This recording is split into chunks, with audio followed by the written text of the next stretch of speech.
Now for today's program. Emily Haber has been German ambassador to the United States since June 2018. Prior to her transfer to Washington, D.C., she served in various leadership functions at the Foreign Office in Berlin.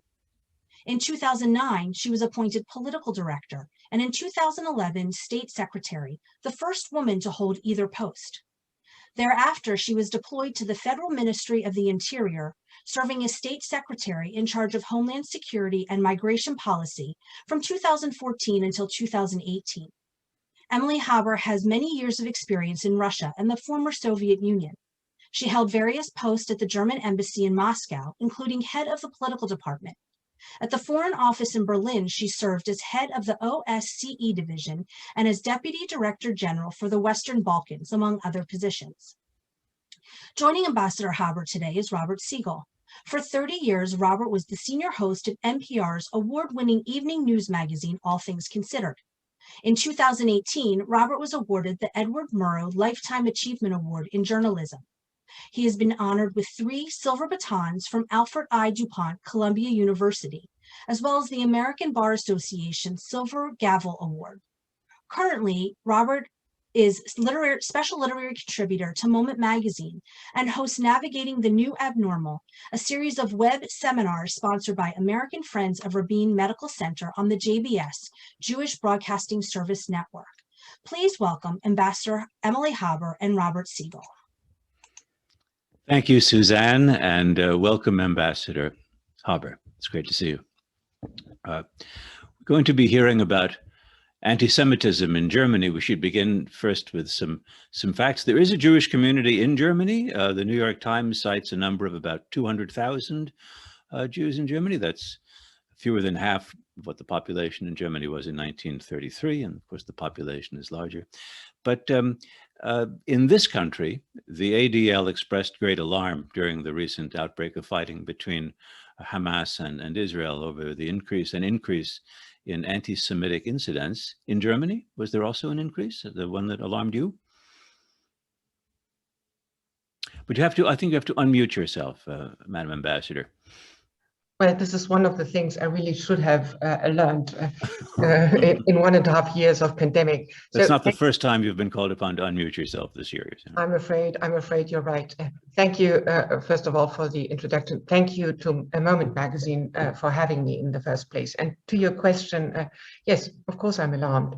The German Commissioner for Jewish Life in Germany and for the fight against anti-Semitism said that the amount of hatred and agitation against Jews during the weeks or days of the attacks from Gaza on Israel were terrible. And look, you have to observe 2 things. The first one is we've seen over the past years a steady rise of anti-Semitism, especially in the extremist fringes of the society. And that's one thing.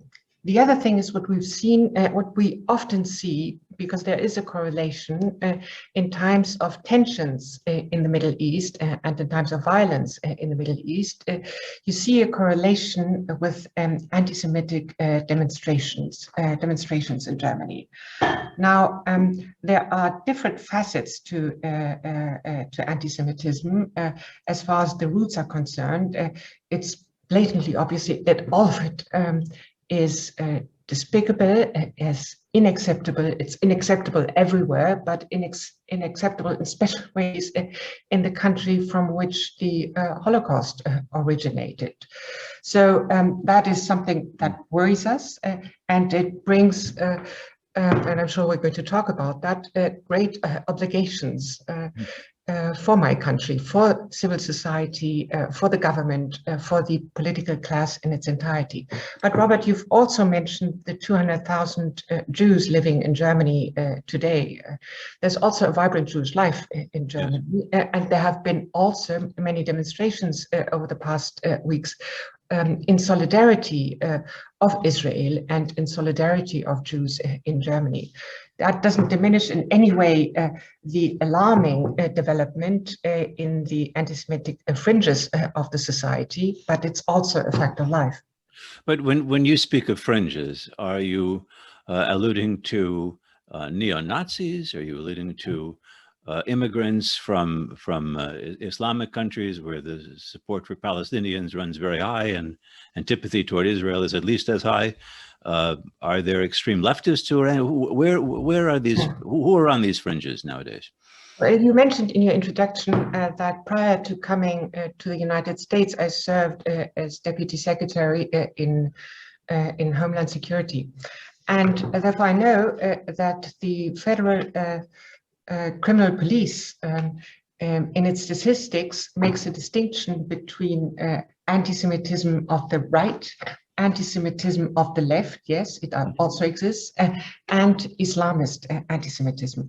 And the crime statistics of the Federal Crime Police says that the majority of attacks, crimes, violence, anti-Semitic incidents is originating from the right wing. Now, the interesting thing is that the Jewish communities in Germany say that this does not comport with their experience. It has led to the Federal Criminal Police to reevaluate these statistics. The conclusions haven't changed, but the Federal Commissioner for Jewish life in Germany and for fighting anti-Semitism has convened the various agencies, the constitutional, the agency for the protection of the Constitution, which is internal intelligence, the Federal Crime, the Federal Criminal Police, and Jewish organizations around a table in order to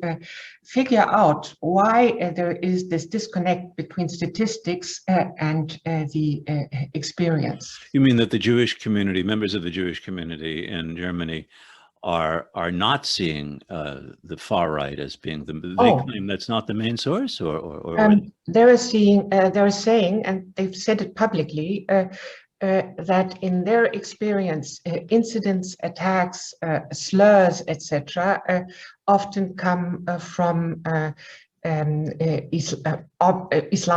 From Islamists, yes. Yes, but again, it does not. This does not correlate to the statistics by the Federal Crime, the Federal Criminal Police. Now, you see, there may be incidents where it's not quite clear. It's not quite possible to attribute precisely a crime. What crime is it if in an Islamist demonstration someone uses Nazi symbols? Is it right-wing anti-Semitism? Is it Islamist anti-Semitism? Sometimes the borders are blurring, but this is certainly something we need to talk about, and we need a public conversation about that. But the German authorities have a fairly clear line in mind between the protest against Israeli policies or Israeli actions and anti-Semitism in a demonstration. Yes. Yes. And it would be using symbols, using phrases. Actually, that's a federal crime. So using symbols, using language, using violence, denying or belittling the Holocaust. These are all incidents and instances that will be subject to the full force of German law. There have been in the past demonstrations that that became violent when the police did not immediately step in. I was making the point that under German law, and a law that has been tightened recently by legislation against agitation and hatred in the internet, by tightening the rules. If violence occurs, for example, or if an incident has if a violent clash or a slur has an anti-Semitic component, then this will lead, according to most recent legislation, to a tightening of the sentence. So the law is very clear. Okay, well, you had described the legal system in Germany in which sentences are lengthened if there is a racial hate or anti-Semitism implied by symbol, by word, by by gesture. I think that was. Yeah, and this legislation has been tightened recently, and we continue to do so. We've adopted a new law against agitation and hatred in the internet. We have tightened the sentences for any incident that has anti-Semitic feature, and there will be continued to be loopholes that we need to address, but we do. Okay. You used a word earlier that I want you to elaborate on. You spoke of the obligation that in a way underlies Germany's stance toward both the Jewish people and toward Israel because of its responsibility for the Holocaust, for the Shoah. I have found in Berlin that sense of obligation is palpable. I mean, it's in the memorial stones in the pavement that one walks on. It's in the monument in the museum. How do you understand that sense of obligation? Well, look, the Chancellor said in the Knesset in a speech a couple of years ago that the sense of obligation was part of our DNA. And I guess I'd say what we want to be, the values that we want to stand for and that we want to defend and fight for, the principles of humanity that are relevant for Germany today, all of that comes from the most terrible of histories, and our experience with it and the legacy that it leaves, has left to us. And that is, when looking to the future, and I say that as an ambassador representing my country in the United States, we will be defined by values and experiences and knowledge of what happened in the past. The latter is linked to the first. It's difficult for, and as you mentioned, the Islamist anti-Semitism in Germany.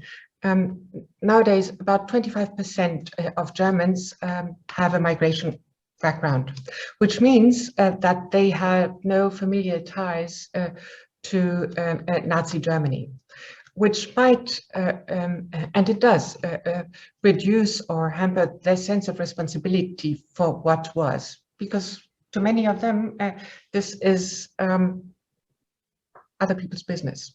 Yes, well, that's, it's a very interesting point that Germany has become much more of an immigrant society in recent years. My grandparents came to America in the 1880s, 1890s. The Civil War had ended 30 years earlier. They'd never been slave owners.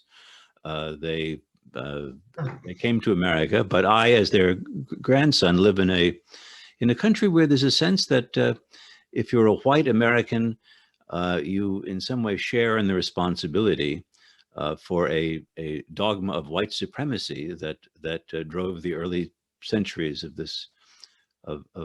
this country.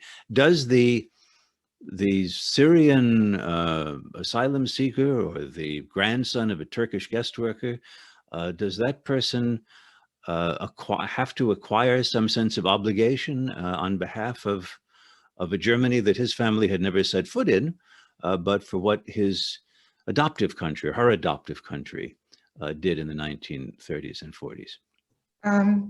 Well, it's a fair question, but my answer would be a clear-cut yes. By the way, for very much the same reasons why your grandparents embraced a history not their own. They embraced the history because America stands for an idea of humanity, of liberty, of rule of law, and that's what they embraced.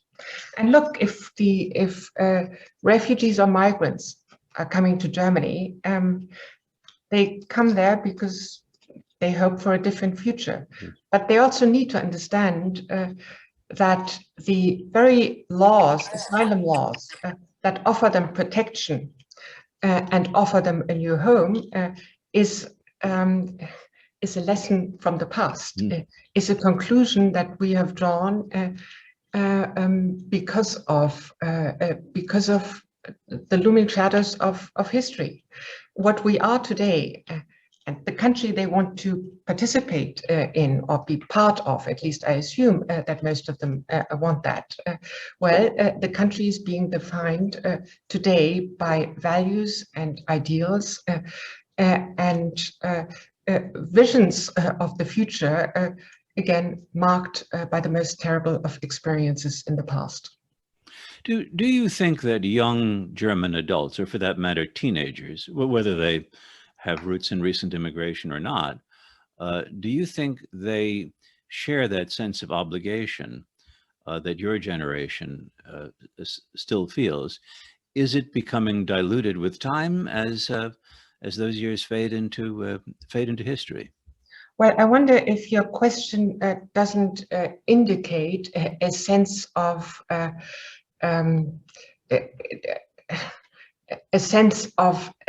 static state of the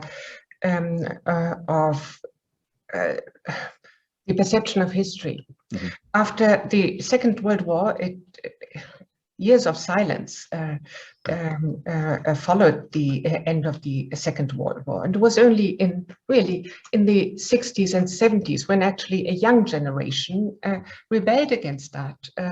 They had watched the Auschwitz trials, and they forced their parents to confront the past and come to terms with it, by which I mean to come to terms with the responsibility that emanates from the past. The way we grappled with our own history was not static. It was always dynamic.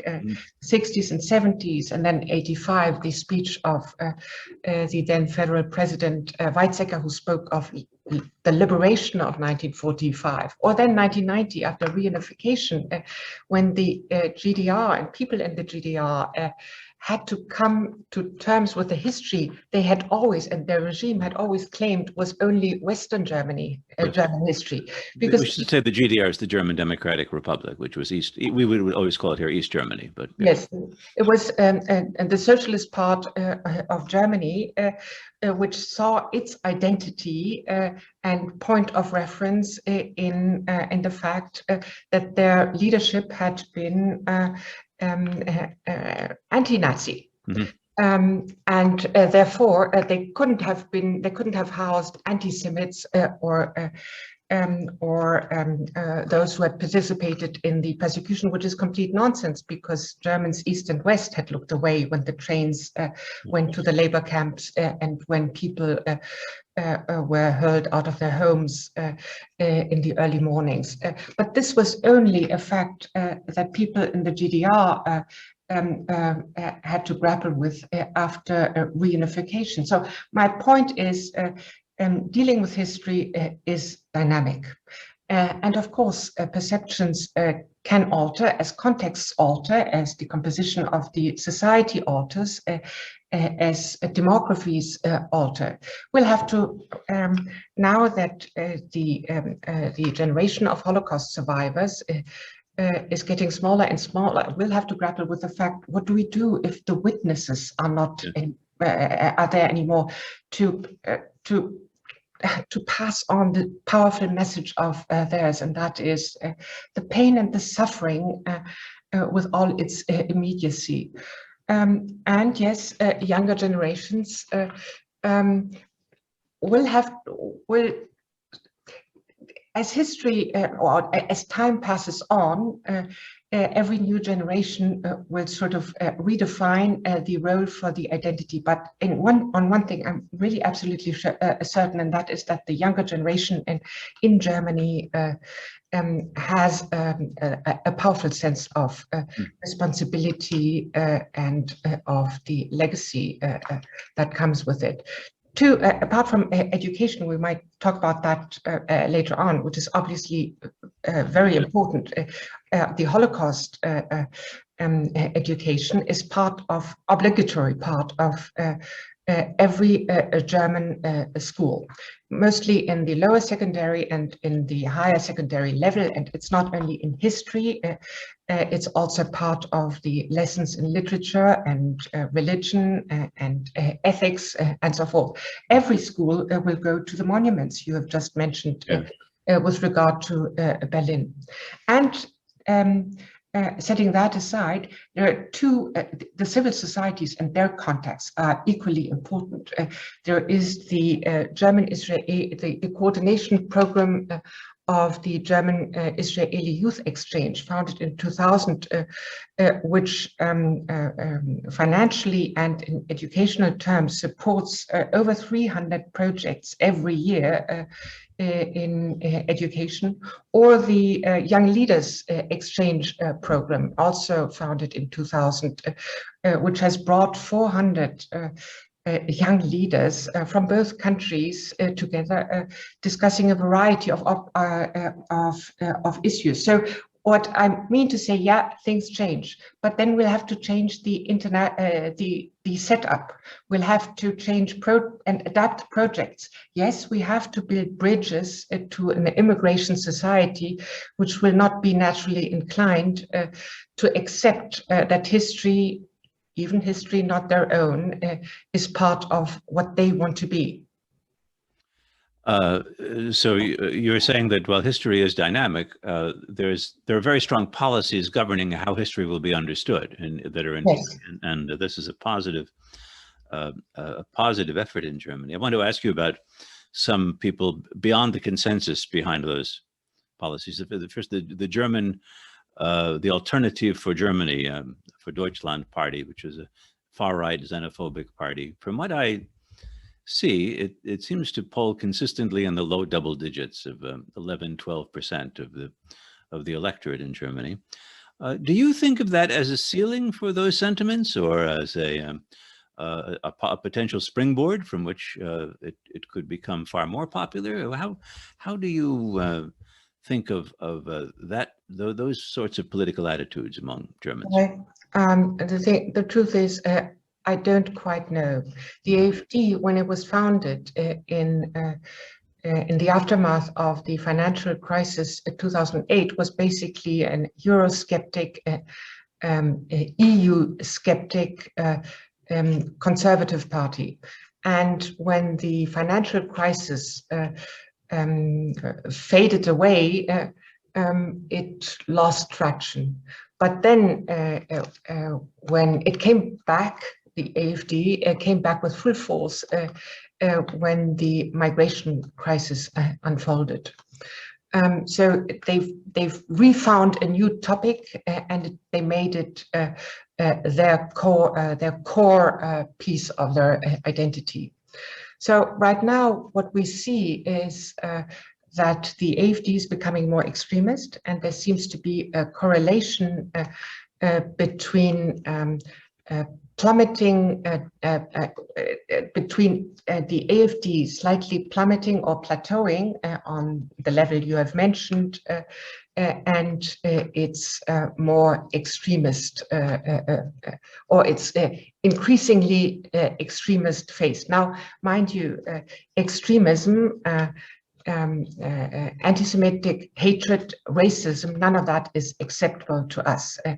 And none of that is acceptable to Germany today. And we have what I called before the Verfassungsschutz, and that is the institution designed to protect the Constitution. It's an intelligence agency, is there to observe extremist developments that can turn out to be a danger to our society. Rule of law, diversity, tolerance, acceptance, well, the values that we want to stand for. And we have a constitutional court, which is also in place to preserve what the Constitution has promised to German people. You mentioned the people in Germany. Yes, you mentioned the immigration crisis. Has Germany reached its capacity to absorb new immigrants and asylum seekers without creating social tensions that can exacerbate attitudes like xenophobia? Or is there no such thing as a ceiling on capacity? Is it, how would you answer that? Well, in 2015 and 2016, 1.3 million people entered Germany alone. Germany actually was the country that had received more refugees than any other country in Europe, even though the refugees obviously arrived first arrived in Greece and in Italy, but many of them moved on. So there was a time, especially in late 2015 and 2016, when we saw 12,000, 15,000 every day. And what I had observed in 2015, at the beginning of the year,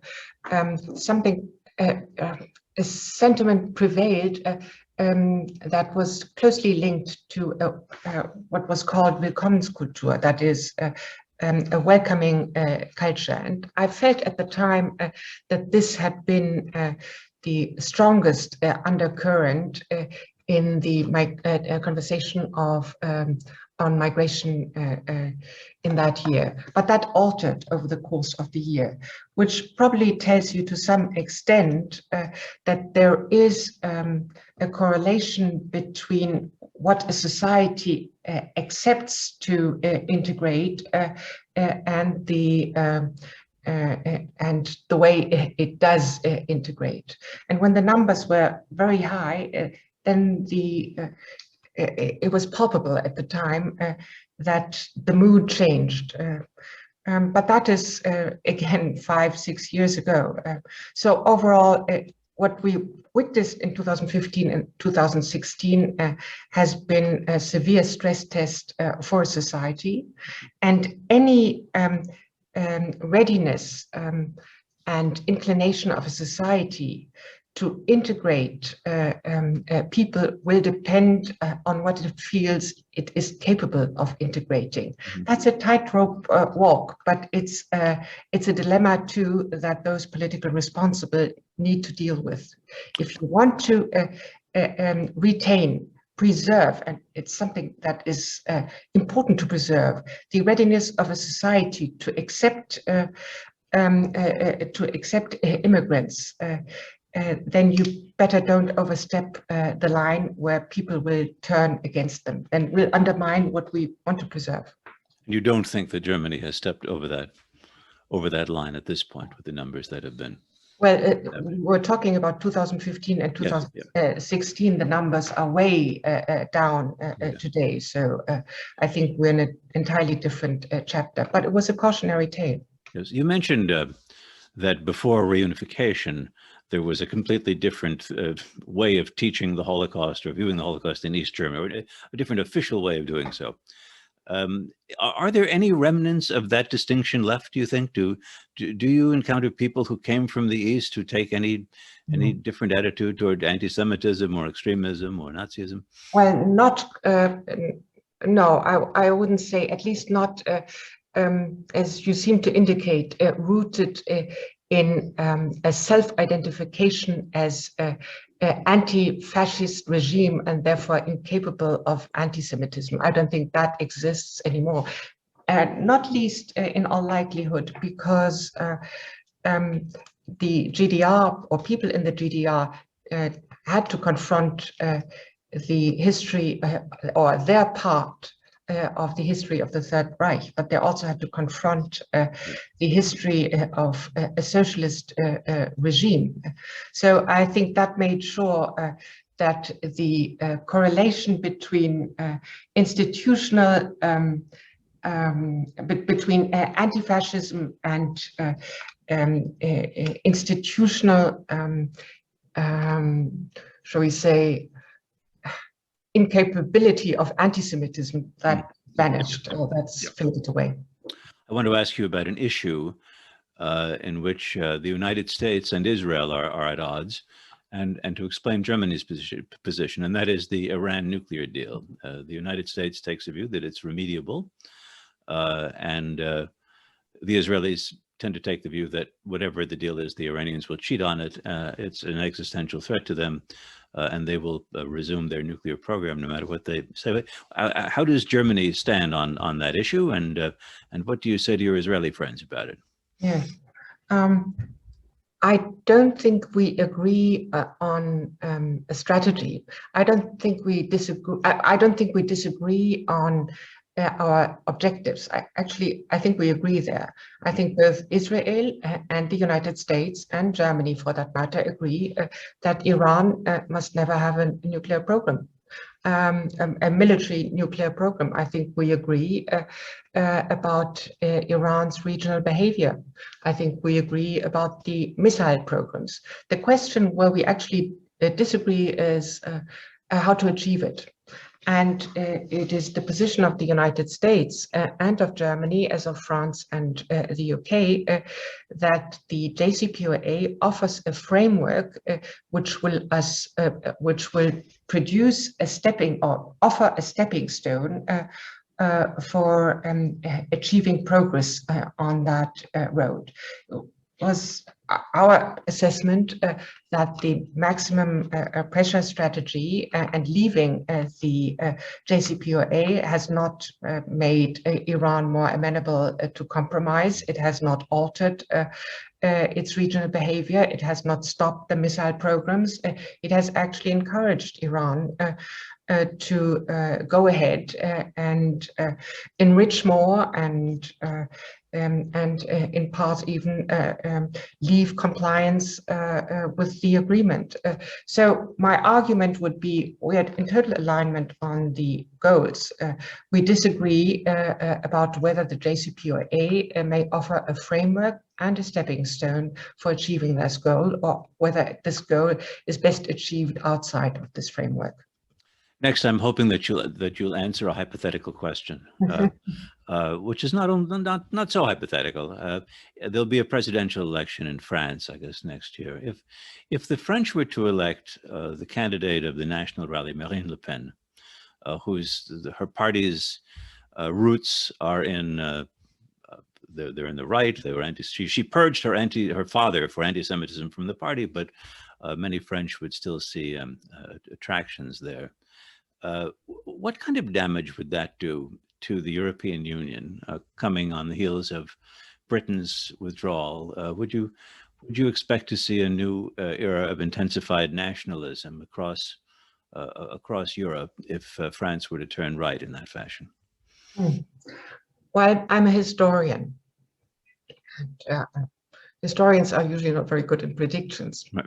But they're pretty good in analyzing, or some are, in analyzing structures.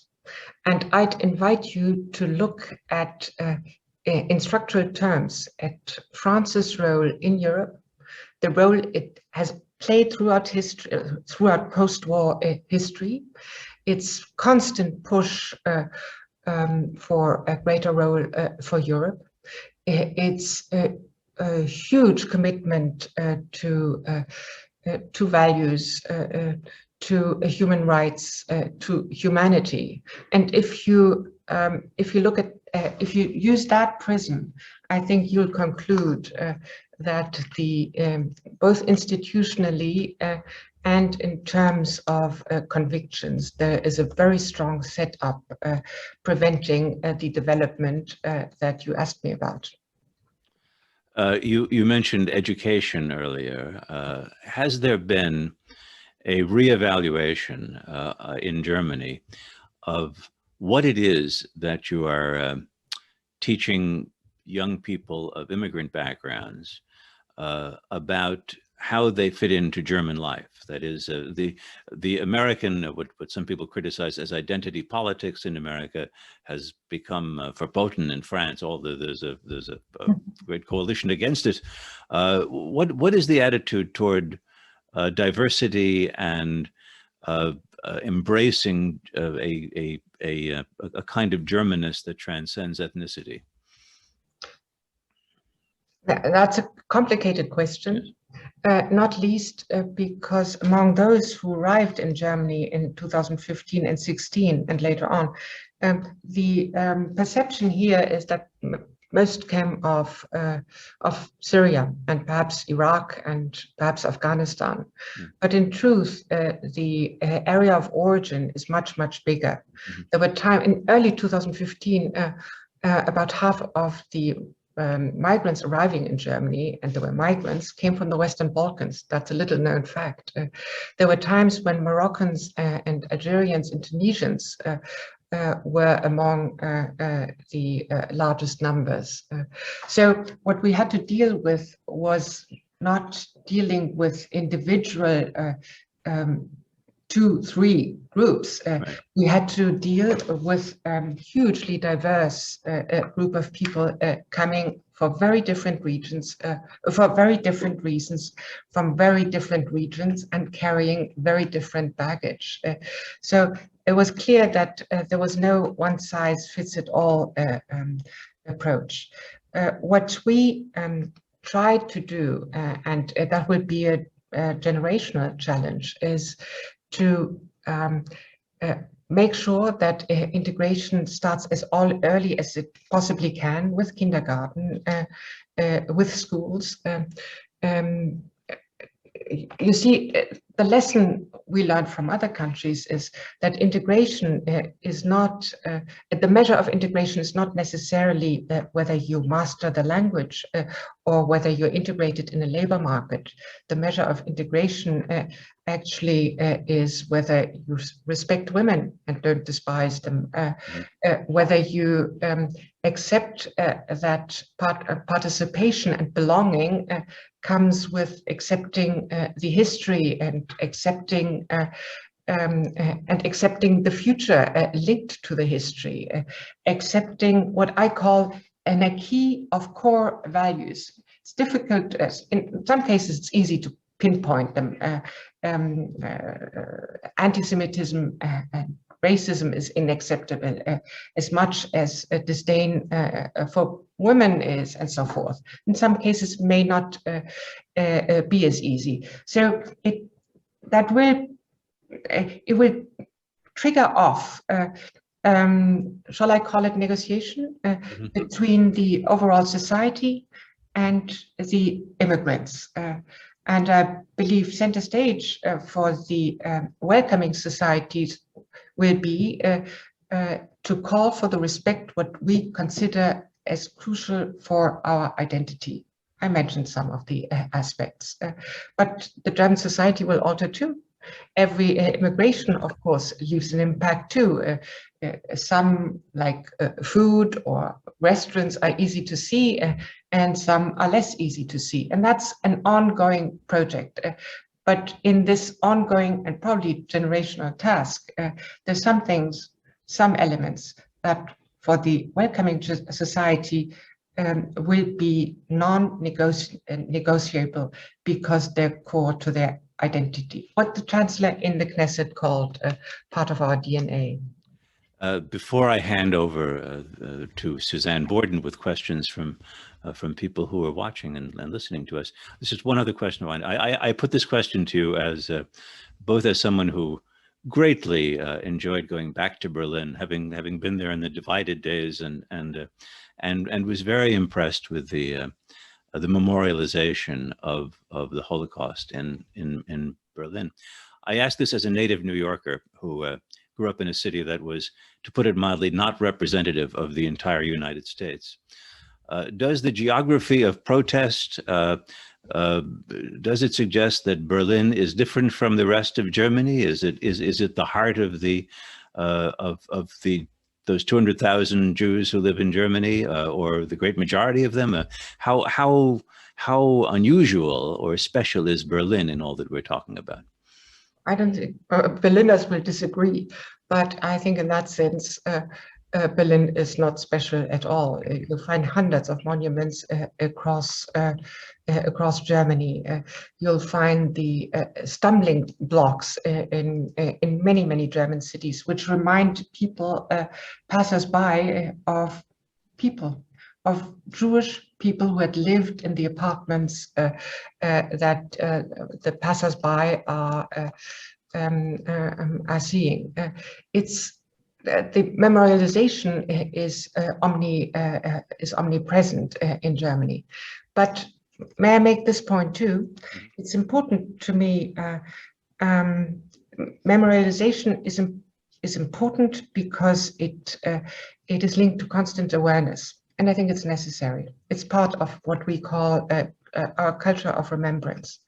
But it's also important to see the vibrant community that I mentioned before, and that Jews in Germany had a very, very long history.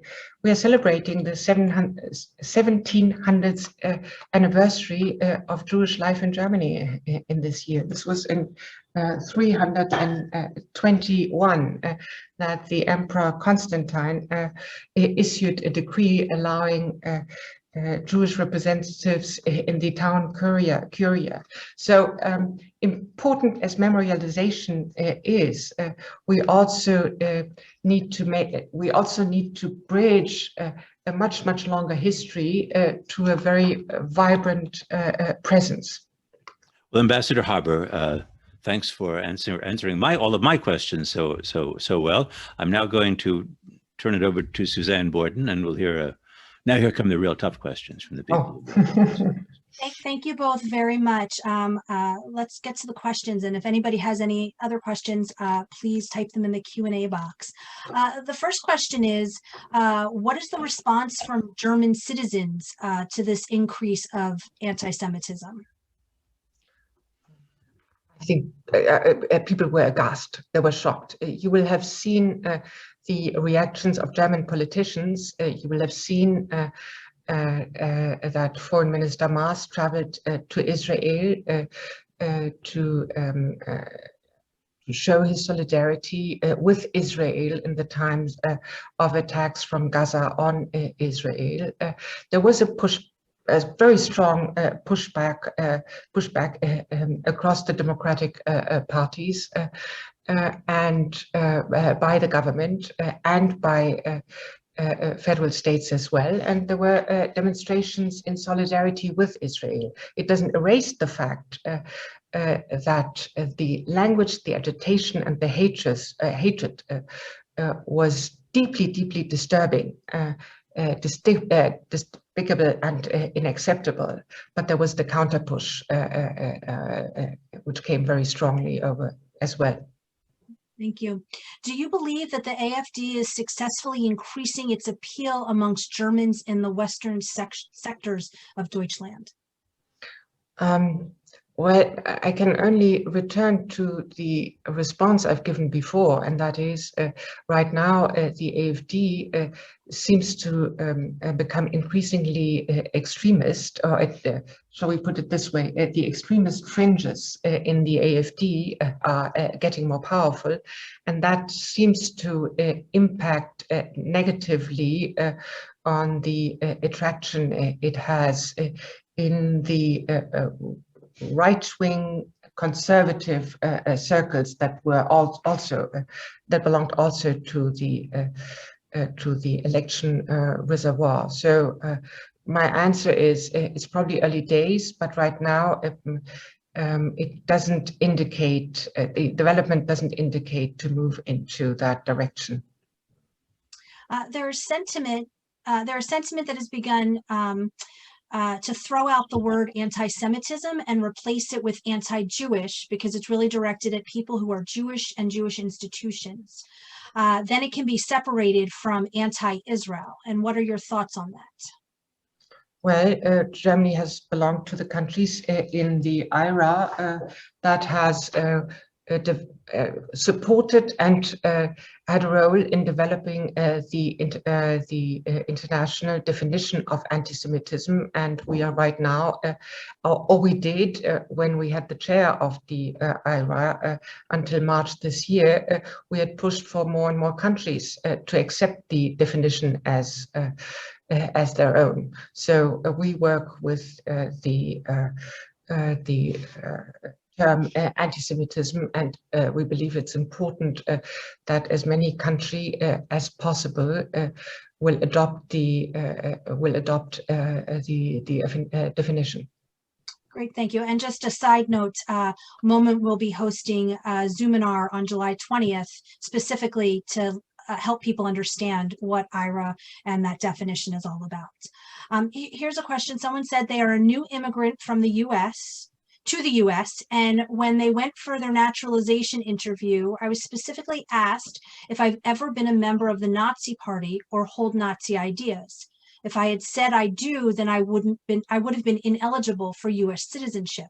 Is there such a question asked of new immigrants in Germany along the lines of, do you hold anti-Semitic views?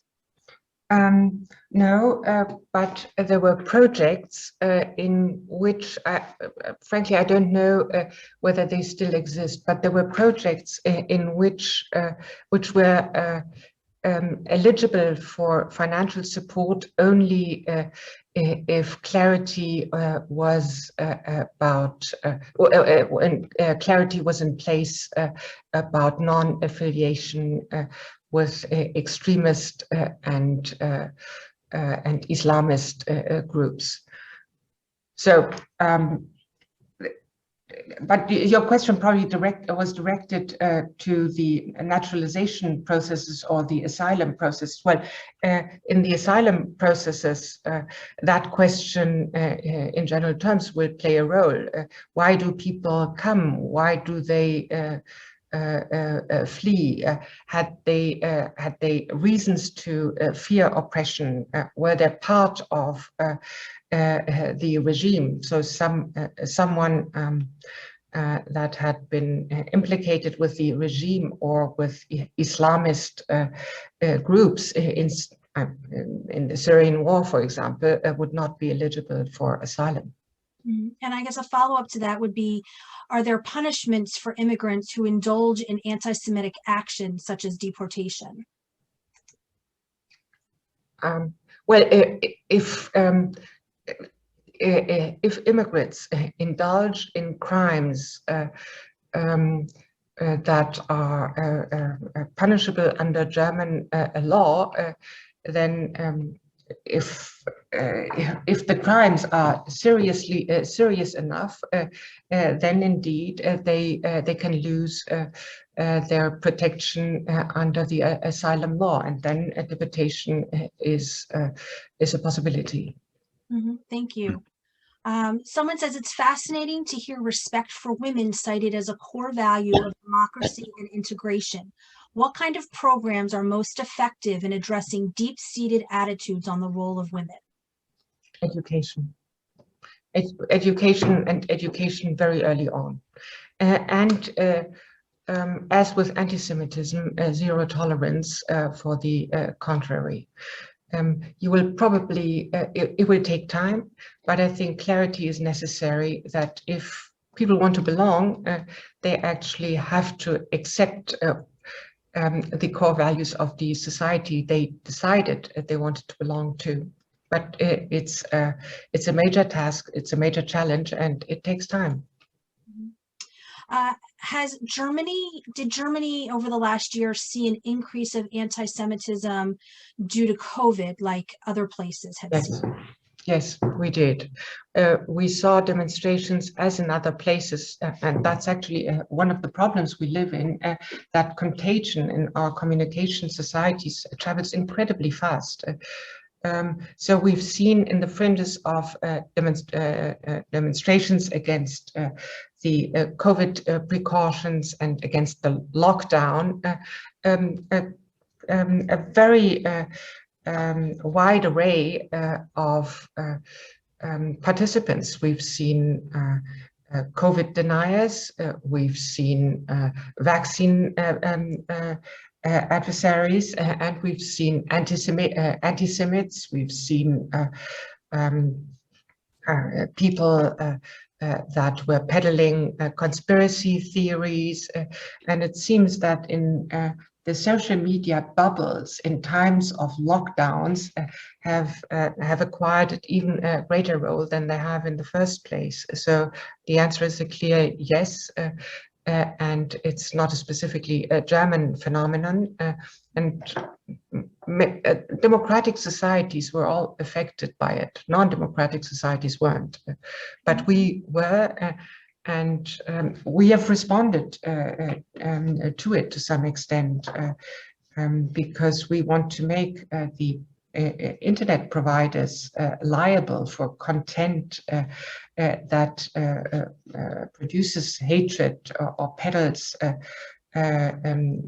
fake news and conspiracy theories. We want them to delete and take responsibility for that these contents. And actually, that is also what the law on banning agitation and hatred in the internet is about, increasing the liability of social media in our day and time. Thank you. Moving forward, are there specific plans that the government has to help combat anti-Semitism? Well, I'd say there are three pillars. One is education, and we already mentioned that.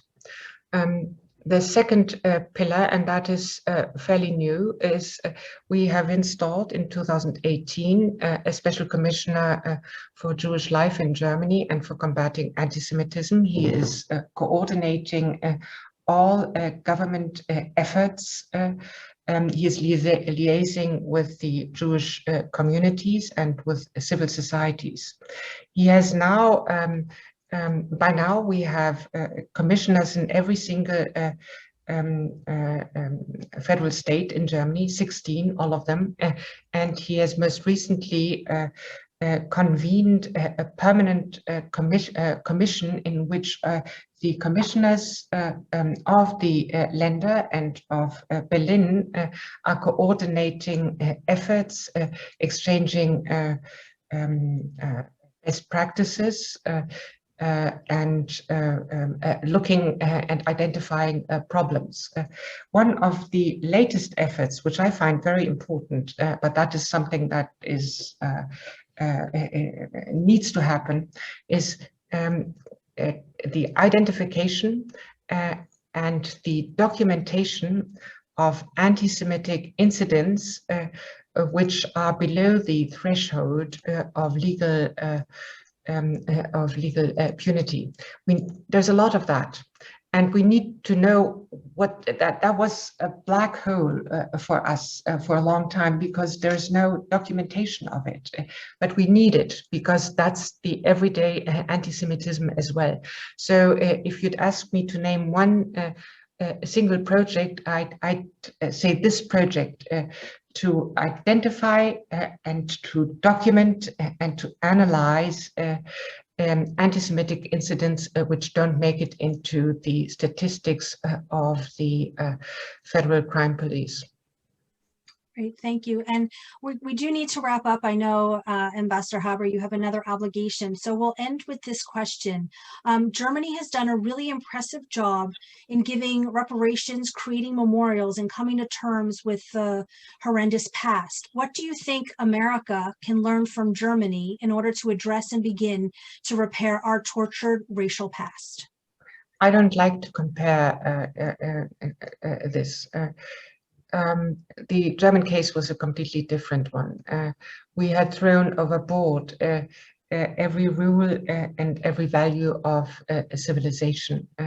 America has never dropped its ideal of what it wanted to be, and this is why the grandparents of Robert Siegel embraced America and embraced its history. So it's not comparable. I'd say, other than that, it took us time. It didn't happen as quickly as many seem to indicate, and it was, in a way, made easier by the fact that after the Second World War and the destruction that came with it, and you called it horrendous. Yes, horrendous crimes that had been committed, not a shred of legitimacy of the past had been left. So Germany, after a period of silence, could not look away. It had to do what it did, confront its history. but every society and histories are different, will have their own pace, their own conditions, their own conversations, and they're not, one will not mirror the other. Mm-hmm. Thank you very much. Thank you for engaging in this conversation. Thank you, Robert. Thank you. Yes, thank you.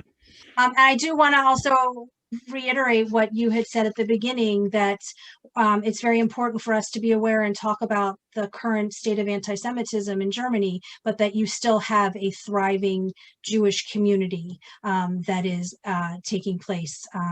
And so Jewish life, people do not need to worry about Jewish life not being in Germany today. So thank you both. I want to remind folks to go to our website where you can sign up for next week's Zoominar. Also, we have the Anti-Semitism Monitor, where Moment also with Ira Foreman coordinates lists of different anti-Semitism, anti-Semitic incidents around the United States and around the world that you can sign up for, and you can be kept abreast of the anti-Semitic incidents. And again, thank you, and we will see everybody next week. Thank you. Take care. Bye-bye. Thank you. Bye. Stay healthy, all of you. Thank you.